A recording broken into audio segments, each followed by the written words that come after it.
Viime kesänä olin lomalla Venetsiassa. Joka päivä yli 30 astetta lämmintä.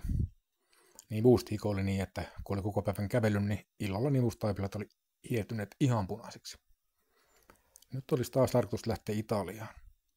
Edelliskesän kokemuksesta viisastuna Googlella, että miten sen hikoilun voisi estää. Löysin sitten vinkin, että apteekista saa Absolut Tor-merkkistä supertehokasta antiperspiranttia.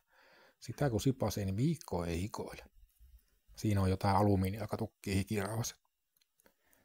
Ohjeen mukaan sitä sivellään hyvin puhdistulle kohdealueelle pari tuntia ennen nukkumaan menoa. 10 siis pesulle ja sitten tököttiä nivusiin. 10 yli alkoi tuntua lievää kirvelyä nivusissa. Ajattelin, että se menee ohi ennen kuin menen nukkumaan.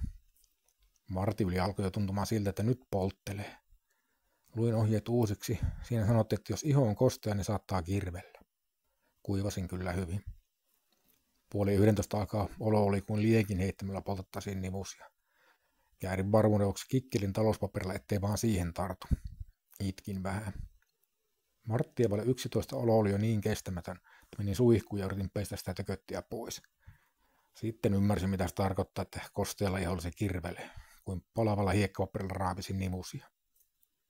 Amasin viinipullo ja kiskoin sitä sohvalla istuja alasti, mahdollisimman leveässä haara-asennossa tuulettimen puhaltaessa ilmaa genitaalialueelle.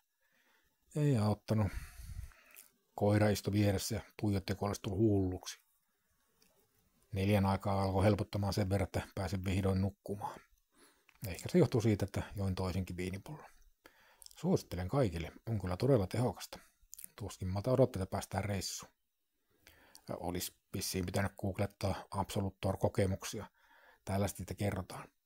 On aika styriä ainetta ja pikkuhiljaa syövyttää paitaan reiät kainalon kohdalle.